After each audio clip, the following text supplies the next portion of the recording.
नहीं वो गल तो मुकर जाते हैं, बार बार ये गल्लां सामने आती हैं। कांग्रेस का कोई स्टैंड स्टूड है कि नहीं? बताइए कौन सी गल चम करके कांग्रेस की आपने क्या बोला कि चौकीदार हम चोरी? किसी- आपने बोला कि हम किसी समझौता नहीं करेंगे, फिर आम आदमी पार्टी समझौता नहीं कर रही। देखिए वो कह रहे हैं कि अब हालात देश को बर्बादी के रास्ते पे, देश बिक रहा था, देश बर्बाद हो रहा था, देश भारत के नक्शे से उठने की कगार पे चल रहा था। तो पहले हमें देश बचाना, राजनीति बाद में। जो जो हमने कहा भी जो देश बचाने की लाइन में आते हैं वो हमारे साथ आ जाए। ये कह रहे हैं कि बी टीम है, फिर आम आदमी पार्टी की कांग्रेस से दूजे पासे कहते हैं कि इन्होंने खड़ी की हुई सी बार इस भारत को बचाने के लिए पक्ष का, विपक्ष का, आगे का, पीछे का, ऊपर का, नीचे का, हर आदमी का कर्तव्य धर्म बनता है मीडिया। सब तो बड़ा ड्रामे वास्ता राहुल गांधी है कि जिथे भी कोई ट्रकों वाले नाल बैठ के वीडियो बनानी है या खेतों जाना, सब तो पहला कैमरे फिट होंगे ने, उस तो बाद जाके उस जगह उत्ते राजनीति करा। अम्मा कहे तो मैं बधाई देता हूँ, राहुल गांधी इस ड्रामे को जारी रखे। राहुल गांधी ने तय कर लिया है कि सोशल मीडिया छोटे छोटे चैनल को साथ लेकर चलेंगे, क्योंकि ये सच्चाई दिखा रहे हैं। ये जो सरकार के दलाल चैनल है, बड़े बड़े चैनल जो एंकर बैठे सुबह शाम तक बस भारत को बर्बाद करने में लगे हैं, इनका हमें विरोध करना, मुझे ही नहीं, राहुल गांधी पूरे देश सभी पार्टी को विरोध करना चाहिए।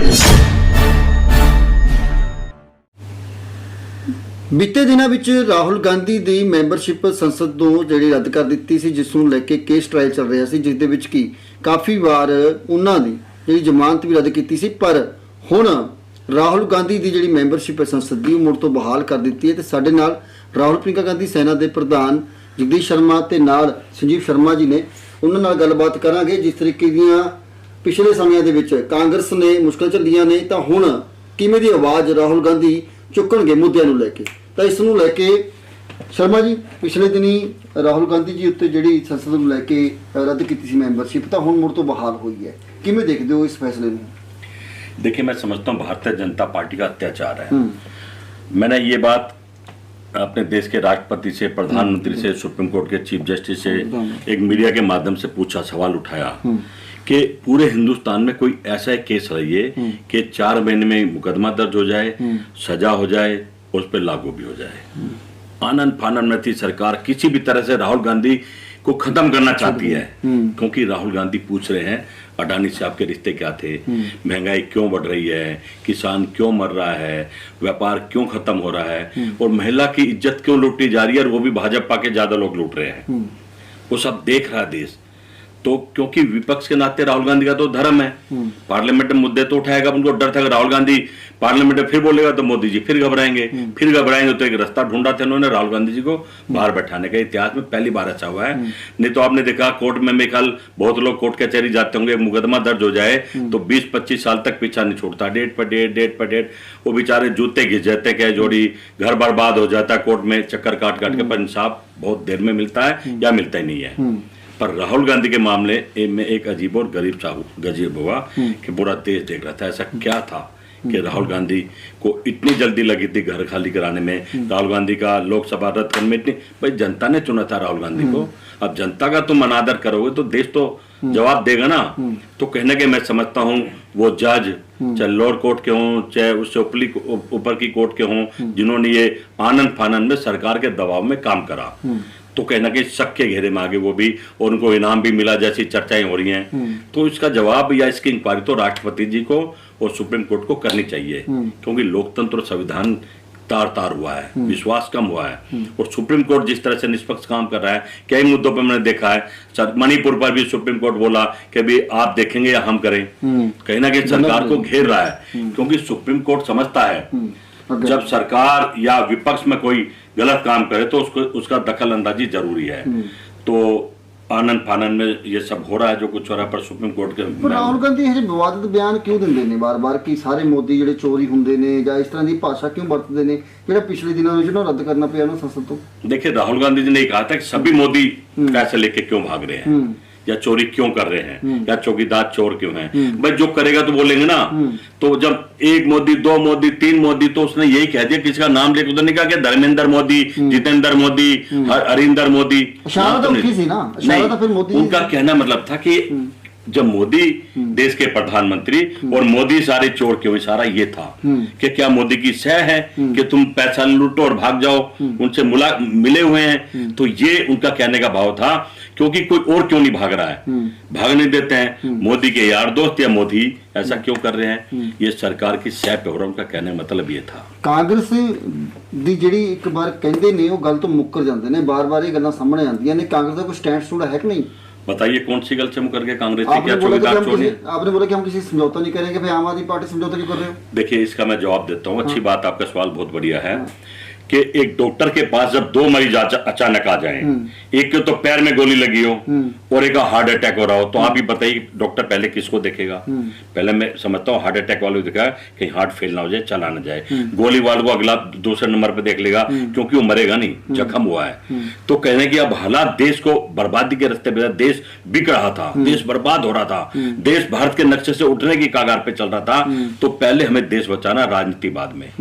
जो हमने कहा भी जो देश बचाने की लाइन में आते हैं वो हमारे साथ आ जाएं, लोग आगे। इसमें आपसी तो घर परिवार की लड़ाई है, बड़े घर में भी झगड़े होते हैं, विचारधारा से तो हम आज भी उनके साथ नहीं है केजरीवाल के, पर कहना कि देश बचाने वाली बात थी तो हम सबको आना पड़ा। अगर नहीं आते तो देश बेच ही रहे थे, देश का पैसा बाहर जा रहा था, लूट मच रही थी, इसको रोकना बहुत जरूरी था। इसलिए समझौते में वो सब लोग आए जो देश और राष्ट्र को प्यार करते हैं। पर बीजेपी वाले कह रहे हैं कि बी टीम है, फिर आम आदमी पार्टी दी कांग्रेस से दूजे पासे कहते थे कि इन्होंने खड़ी की हुई सी, बार-बार ये भी तो इल्जाम लग रहे थोड़े। फिर देखिए ए टीम बी टीम का यहाँ मतलब नहीं है। हमने तो बीजेपी के नेताओं से भी अपील करी है कि आपका भी दम घुट रहा वहां पे। भाई जब प्रधानमंत्री की सब कुछ करते हैं, रेल को झंडी प्रधानमंत्री दिखाते हैं, हॉस्पिटल में झंडी प्रधानमंत्री दिखाते हैं, पेट्रोल पंप पे फोटो अपनी लगवाते हैं, तो भाई उनका भी दम घुट रहा। कहने के हम तो बोल तो लेते हैं, विपक्ष में आते, वो तो बेचारे हमारे बीजेपी में बहुत अच्छे दोस्त हैं, उनका दम घुट रहा है। मंत्री तो हैं पर चपड़ासी बना रखे हैं, कोई काम नहीं कर सकते, काम सारे मोदी को करने हैं। तो कहना कि ये अपील पूरे देश से थी कि इस भारत को बचाने के लिए पक्ष का, विपक्ष का, आगे का, पीछे का, ऊपर का, नीचे का, हर आदमी का कर्तव्य धर्म बनता है। मीडिया का, डॉक्टर का, व्यापारी का, किसान का, हर आदमी का धर्म बनता है। जब भारत पर अत्याचार हो, भारत कहीं डूब रहा हो, भारत कहीं बिक रहा हो, भारत के ऊपर कोई आफत आ रही हो, तो सब मिल बैठकर काम करें।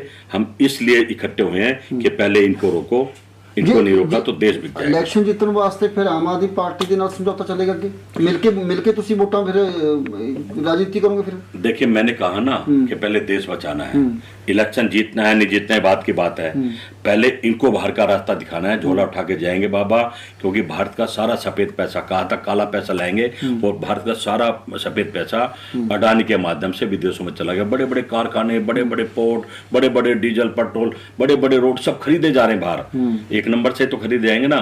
काला धन तो आया नहीं। आप स्विस बैंक की हालत देख लीजिए, कहाँ चला गया।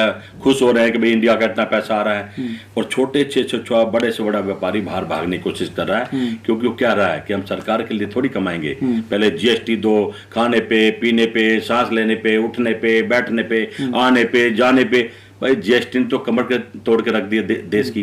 कम से कम यही मोदी जी का वो था, एक वचन था कि जब बीजेपी सत्ता में आ जाएगी तो हम कोई टैक्स भी नहीं लेंगे। ये सोशल मीडिया पे है, जो सोशल मीडिया पे सब कुछ आज लोग दिखा रहे हैं आईने के रूप में। प्रधानमंत्री जी हर जो उन्होंने बोला, महंगाई पर भी बोले, चोरी पर भी बोले, किसानों पर भी बोले, जवानों पर भी बोले, नौकरी पर भी बोले कि मैं आऊंगा तो ये करूंगा, पर हो क्या रहा है और धरातल में ले जा रहे हैं। मणिपुर पर भी बोले, एक एक वीडियो प्रधानमंत्री जी का आ रहा है। तो मैं समझता हूं देश मूर्ख नहीं है और मूर्ख होगा नहीं, अब समझ गया है। अब समय आ गया है, जो प्रधानमंत्री करते हैं अब उल्टा पड़ रहा है। अब 2024 में यह तय है कि देश की जनता ने मन बना लिया है कि मोदी को नहीं देखना चाहते हैं, क्योंकि अब जो चुनाव मैं समझ रहा हूं ना, कांग्रेस वर्सेस बीजेपी नहीं रहा है, अब जनता वर्सेस बीजेपी होगा, जनता वर्सेस मोदी होगा, क्योंकि ठगी जनता गई है। और अब जो मन की बात करते हैं, कभी जन की बात नहीं करी। अब देश में सत्ता में आया तो मन की बात तो बीबी से करो, अपने किसी दोस्त से करो, उनसे करो मन की बात। तो जन सत्ता में प्रधानमंत्री तो जन की और जनता की बात करो ना। जनता क्यों दुखी है, जनता क्यों परेशान, जबरदस्ती थोप देंगे, जगह जगह टेलीविजन लगा के मन की बात लोग सुन रहे हैं, लोग गाली दे रहे हैं। ये नहीं दिखाता है विदेशों में प्रधानमंत्री के माल को जूतों की माला पहना के जूते मारे जा रहे हैं। जो विश्व गुरु, जो विदेश जो समय हमारा डंका बज रहा ना, प्रधानमंत्री जी को सोशल मीडिया भी देखनी चाहिए कि डंका किस तरह, हम शर्म आती है कि हमारे देश के प्रधानमंत्री को विदेशों में जूतों की माला पहना के जूता मारा जा रहा है। चर्चाएं विदेशी संसदों में हो रही है कि कैसा भारत बन गया है 9 साल में, कि बच्चियां नंगी घुमाई जा रही है, निवस्त्र घुमाई जा रही है। इसका जवाब तो प्रधानमंत्री देंगे या नेहरू जी आके देंगे या राहुल जी देंगे। राहुल जी तो सवाल पूछे, जवाब सत्ता पक्ष को देना है। तो कहीं ना कहीं सरकार राहुल गांधी से डरी है और उसका रिजल्ट सामने आ रहा है। राहुल गांधी ਦੇ ਕਈ ਲੋਕ ਪੰਜ ਦੱਸ ਰਹੇ ਨੇ ਕਿ ਸਭ ਤੋਂ ਵੱਡਾ ਡਰਾਮੇ ਵਾਸਤਾ ਰਾਹੁਲ ਗਾਂਧੀ ਹੈ ਕਿ ਜਿੱਥੇ ਵੀ ਕੋਈ ਟਰੱਕਾਂ ਵਾਲਿਆਂ ਨਾਲ ਬੈਠ ਕੇ ਵੀਡੀਓ ਬਣਾਉਣੀ ਹੈ ਜਾਂ ਖੇਤਾਂ ਜਾਣਾ, ਸਭ ਤੋਂ ਪਹਿਲਾਂ ਕੈਮਰੇ ਫਿੱਟ ਹੁੰਦੇ ਨੇ, ਉਸ ਤੋਂ ਬਾਅਦ ਜਾ ਕੇ ਉਸ ਜਗ੍ਹਾ ਉੱਤੇ ਰਾਜਨੀਤੀ ਤਰ੍ਹਾਂ ਉਹਨਾਂ ਦੇ ਲੋਕਾਂ ਨਾਲ ਵਿਚਲਿਆ ਜਾਂਦਾ ਹੈ। देखिए, अगर ये ड्रामा कहे तो मैं बधाई देता हूँ, राहुल गांधी इस ड्रामे को जारी रखे। जो महिला सोनीपत में गए थे, खेतों में जो चावल लगाया था, धान लगाया था, पानी में गए थे, कोई छूट पैर के तो गए नहीं थे, उनके बीच में रहे थे, उनको अपने घर लेके आए थे, उनको दिल्ली घुमाया था, उनके साथ रोटी खाई थी। कि ये दिखाना है ना देश को। भाई ठीक है कि राहुल गांधी ने एक काम बहुत अच्छा करा कि नेशनल मीडिया, ये बड़े बड़े चैनल सब आउट कर दिया। मैं समझता हूँ आने वाले समय में आउट भी कर दिया। अभी सारी मीडिया शोर मचा रही थी, 5 बजे राहुल गांधी बोलेंगे, मैंने 12 बजे राहुल गांधी लोकसभा नहीं बोले। कहीं ना कहीं में जो झूठी मीडिया जो प्रगंडा रचती है, राहुल गांधी ने तय कर लिया है कि सोशल मीडिया छोटे छोटे चैनल को हम साथ लेके चलेंगे, क्योंकि ये सच्चाई दिखा रहे हैं। ये जो सरकार के दलाल चैनल है, बड़े बड़े चैनल जो एंकर बैठे सुबह शाम तक बस भारत को बर्बाद करने में लगे हैं, इनका हमें विरोध करना, मुझे नहीं, राहुल गांधी पूरे देश सभी पार्टी को विरोध करना चाहिए। अब ये टीवी देखना सर दर्द होगा, आप टीवी देखो तो आप बीमार हो जाएंगे। सोशल मीडिया पर टीवी में राजीव गांधी ने मोबाइल दिए हैं, इस पे हर चीज है, दवाई दुआएं बैंक हर चीज का इलाज, टीवी सब इस पे है, सब इस पे आ जाओ। ये कांग्रेस की देन है। और ये देखोगे तो रात को गाने सुनो, आराम से कुछ भी धारावाहिक देखो, सब चीजें इस पे, और लोग देख भी रहे हैं, ट्रेन में, रेल में, रसोई में, बिस्तर पे, हर आदमी, जब 5 आदमी बैठे तो घर में भी 500 यही देख रहे हैं। आपस में चाहे बात ना करो पर समझ रहे हैं, जनरल नॉलेज बढ़ रही है। तो राहुल गांधी जो अगला कदम उठाने जा रहे हैं वही उठाने जा रहे हैं। इस बड़ी मीडिया का सबको बायकॉट करना पड़ेगा। पर बीजेपी वाले हमेशा ਇਹ ਇਲਜ਼ਾਮ ਲਾ ਰਹੇ ਨੇ ਕਿ ਜਿਹੜੇ ਰਾਹੁਲ ਗਾਂਧੀ ਸਮੇਂ ਦੀ ਸਰਕਾਰ ਉਹਨਾਂ ਦੀ ਹੁੰਦੀ ਸੀ, ਉਸ ਸਮੇਂ ਕਦੇ ਗੱਡੀ ਦੇ ਵਿੱਚੋਂ ਪੈਰ ਨੀਚੇ ਨਹੀਂ ਰੱਖਿਆ, ਕਮਰੇ ਵਿੱਚੋਂ ਬਾਹਰ ਨਹੀਂ ਨਿਕਲੇ, ਉਹਨਾਂ ਨੂੰ ਖੇਤਾਂ 'ਚ ਪ੍ਰਧਾਨ ਮੰਤਰੀ ਨਰਿੰਦਰ ਮੋਦੀ ਨੇ ਬਾੜ ਦਿੱਤਾ, ਟਰੱਕਾਂ ਦੇ ਵਿੱਚ ਉਹਨਾਂ ਨੂੰ ਚੜਾ ਦਿੱਤਾ। ਇਹ ਨਿਸ਼ਾਨੀਆਂ ਨਹੀਂ ਕਾਂਗਰਸ ਖਤਮ ਹੁੰਦੀ नजर आ रही है। देखो, आपके इस सवाल से मैं बहुत खुश हूं कि राहुल गांधी कुछ भी नहीं है, पहले भी नहीं था, अब भी नहीं है, फिर भी चर्चाओं में है। हर आदमी को, आज भी लोकसभा में सारी बीजेपी शोर मचा रही थी, हमें तो राहुल गांधी को सुनना था। मेरे मन को बड़ी शांति पड़ रही थी। हम यही चाहते थे, आपको सुनना पड़ेगा राहुल गांधी को। सारे हंगामा मचा दिया, राहुल बोले राहुल बोले। भाई पक्ष भी, हम तो बोल ही रहे थे कि राहुल बोले, तो बीजेपी वाले बोले राहुल बोले, क्योंकि मोदी को नहीं सुनना चाहते, राहुल को सुनना चाहते हैं। पर हमारा नेता समय आने पे बोलता है, 24 घंटे भाषण नहीं थोपता है, मुद्दों पर बोलता है। जब ऐसा मुद्दा आएगा तो राहुल जरूर बोलेंगे लोकसभा में। अब भाले तो बोलते भी रहे, वो फिर पूछ लेंगे रहने से रिश्ते क्या है, फिर उनके हालात खराब हो जाएंगे। कहना कि मैं समझता हूँ राहुल गांधी को आज पूरा देश पसंद कर रहा है, हर धर्म का आदमी पसंद कर रहा है। राहुल गांधी धर्मों को जोड़ रहे हैं, लोगों को मिला रहे हैं। आपने कहा स्कूटर पे, मोटरसाइकिल पे, ट्रक पे जा रहे हैं। अरे भाई, प्रधानमंत्री को याद होगा जब बने थे, सबसे पहले मीडिया का कैमरा लेके फोटो खींच दी थी। हमने भी सोचा था यार प्रधानमंत्री तो कमाल का है, एक मीडिया वाले की फोटो खींच दी। वो दिन था, आज का दिन है। बता दिए प्रधानमंत्री जी ने उसके बाद किसकी फोटो खींची, कौन सी मीडिया के सामने 1 to 1 हुए। भाई एक थोप देते हैं अपना भाषण रिकॉर्ड करके, और वो पूरी मीडिया चलाती है, पूरे उनके जो मंत्री है जिनको मंत्रालय का काम छोड़ के उसी में लगा दिया जाता है कि अब ये करना है। तो मैं कहने के समझता हूं राहुल गांधी को बधाई मुबारक कि राहुल गांधी जनता के बीच में जा रहा है। हर समय तो अपनी मीडिया लेके जा रहा है, अपने कैमरे लेके जा रहा है, क्योंकि हमें इनके कैमरों की जरूरत नहीं है। और पूरी मीडिया, पूरे देश को इंतजार होता है कि राहुल गांधी जी कल क्या करने वाले हैं। पर इन्ना हरमन प्यारा थोड़ा नेता राहुल गांधी है, फिर लोगों ने 10 साल एक्सेप्ट क्यों नहीं कराया? बार बार प्रधानमंत्री नरेंद्र मोदी ने क्यों मौके पर जा रहे हैं? देखिए, ये बात कहने की नहीं है। सिस्टम ईवीएम डीवीएम का प्रधानमंत्री है मोदी जी, जनता का मोदी नहीं है। धोखा छल कपट का प्रधानमंत्री मोदी जी, जनता का मोदी नहीं है। जो वादे करे, जिसको कहा मैं अच्छे दिन लाऊंगा, पेट्रोल जो मोदी जी ने कहा उसका उल्टा करा। ये समझ लिया, अगर मोदी जी कह रहे मैं आपका भला, ईवीएम ਦੇ ਕਸੂਰ ਮੰਨਦੇ ਹੋ ਕਿ ਉਹਦੇ ਵਿੱਚ गड़बड़ है? भाई ईवीएम की लड़ाई पहले दिन से मैं लड़ रहा हूँ, मुझे तो राजस्थान सरकार बनी क्यों बन गई? मैं जवाब दूंगा ना। देखिए, इन्होंने बहुत कोशिश करी रोकने की, हमारी कर्नाटक में ही बन गई। कैसे बन गई? इन्होंने 40-50 सीटों पर लगाया था, 20-30 आदमी दिन की 80-85 सोच रहे थे समर्थन दे देंगे देवगौड़ा के लड़के को। मशीनें ठीक हो गई? नहीं, फिर आप समझते नहीं मेरी बात को। जो 30-35 ये हर पूरे, ये क्या कहते हैं, जो हार रहा है उसको भी नहीं छेड़ रहे हैं, जो जीत रहा है उसको नहीं छेड़ रहे हैं, जो बराबर पे है, जिस जिसका पता जीत सकता है हार सकता है उसको सेट कर देते हैं 1000 वोटों से 2000 वोटों से डीएम से। आपने बिहार देखा कि रात तिलक हो रहा था लालू के बेटे को और बनवास में भेज दिया, वहां 4 बजे तक रिजल्ट रोक के रखे और 4 बजे रात को कह दिया भाई 1000 से जीत गए कोर्ट जाओ, तो कोर्ट फाइल उठा के रख देता है 5 साल के लिए। ईवीएम का खेल तो पूरे देश में चलता रहा, अभी चलाएंगे या अभी भी चलाएंगे, पर चाहे ईवीएम चला ले चाहे डीएम चला ले, पर देश की जनता ने मन बना लिया मोदी को वोट नहीं देंगे। जिस मोदी के नाम से बीजेपी आई थी आज उसी के नाम से बीजेपी खत्म हो रही है। थोड़ी दोनों पार्टियां ਜਿਹੜੀਆਂ ਨੈਸ਼ਨਲ ਪਾਰਟੀਆਂ ਨੇ बीजेपी है थोड़ी कांग्रेस है, ਤਾਂ ਕਦੇ ਉਹ ਕਹਿੰਦੇ ਘੁਟਾਲਿਆਂ ਵਾਲੀ ਸਰਕਾਰ ਤੀ ਤੁਹਾਡੀ, ਤੁਸੀਂ ਕਹਿੰਦੇ ਏਬੀਐਮ ਦੇ ਵਿੱਚ ਗੜਬੜ ਕਰਕੇ ਸਰਕਾਰ ਉਹ ਬਣਾ ਰਹੇ ਨੇ बीजेपी, ਫਿਰ ਤੁਹਾਡੀ ਕਦੇ ਹਿਮਾਚਲ 'ਚ ਬਣ ਜਾਂਦੀ ਹੈ ਕਾਂਗਰਸ ਸਰਕਾਰ, ਕਰਨਾਟਕ 'ਚ ਬਣ ਜਾਂਦੀ ਹੈ, राजस्थान 'ਚ ਬਣ ਜਾਂਦੀ ਹੈ, ਉੱਥੇ ਮਸ਼ੀਨਾਂ ਠੀਕ ਹੋ ਜਾਂਦੀਆਂ ਜੇ ਹੋਰ ਪਾਸੇ बाजी आपकी जवाब आपके सवाल का जवाब दूंगा, ठोक बजा के दूंगा। हिमाचल में शिमला में 8 सीटों पर मेरी ड्यूटी थी, मैं था वहां पे, वहां का नारा था बीजेपी के 8 और कांग्रेस के 60। जब 11 बजे तक 25 पे बराबर चले आ रहे थे ना, हम तो कह रहे थे उनकी सरकार है, जहां 8 उनकी वोट आनी थी पूरा हिमाचल ने नकार दिया था, वहां 25 कैसे आ गई? जनता ने तो वोट नहीं दी, यूं की वोट थी। तो कहीं ना कहीं ये खेल करते हैं और जो करते रहेंगे, इनके नेचर में है हेरा फेरी करना, चोरी करना, लूटना, हमारे नेचर में नहीं है। हमारे नेचर में भारत को बनाना मशीना ची गड़बड़ है, फिर जनता किमें थोड़ी सरकार बना सकती है? तुम कह रहे हैं कि मशीना ची गड़बड़ है। देखिए मैं तो ये कहता हूँ हमें तो डर है कि प्रधानमंत्री फिर देश को ना लूट ले, जनता नहीं लूटने देगी। पर मैं तो फिर दाव से कह रहा हूँ, आपके चैनल के माध्यम से कह रहा हूँ, अपना सर कटवा लूंगा, ईवीएम हटा दो और मोदी चुनाव जीत कर दिखा दो अगर हो जाए तो। ईवीएम से खेल करते हैं ये, जनता इनसे बता कौन कुछ है? किसान इनको वोट नहीं देगा, जवान इनको वोट नहीं देगा, महिला इनको वोट नहीं देगी, नौजवान इनको वोट नहीं देगा, मजदूर इनको वोट नहीं देगा, व्यापारी इनको वोट देगा कौन? ये अंधभक्त, ये जो मुट्ठी भर रह गए हैं, इन अनभक्तों की वोटों से जीत जाएगा। सवाल इनके जवाब जब विदेशों में जाओ मत हैं, वहां भी हम यूज नहीं करते हैं, पूरा देश रो लिया, हाथ जोड़ लिया, पैर पकड़ लिया कि मोदी जी ईवीएम हटा दो। सांड की तरह बैठे। इस ईवीएम का विरोध तो मोदी जी ने भी करा था, जब हमारी सरकार थी बोलते थे ईवीएम की सरकार है, ईवीएम हटाओ। अब क्या हो गया? प्रधानमंत्री जो हटाओ ईवीएम, हम तो अभी कह रहे हैं भाई बैलेट पेपर से नाम देखकर ये मोदी जी कहते हैं ठप्पा मारो। तो मोदी जी मेरा चैलेंज है, इसको कर दो और आपकी 10 सीट भी देश में आ जाए तो बात रही। 10 में भी वो जीतेंगे जो बीजेपी में अच्छे लोग हैं, सबकी बुराई नहीं करता, जिनका अपना रसूख होगा। मैं एक मुद्दा आपको बताता हूँ, देहरादून की बात कर दूं, हमारे दोस्तों में अग्रवाल, एक अनिल गोयल जो बीजेपी के कोषाध्यक्ष थे, हमारा इतना प्यार था, एक बार हमने मन बना लिया था अगर इनको बीजेपी से टिकट मिली तो उनकी मदद करेंगे। ये हमारी संस्कृति है, अपने लोगों को साथ खड़ा होने की।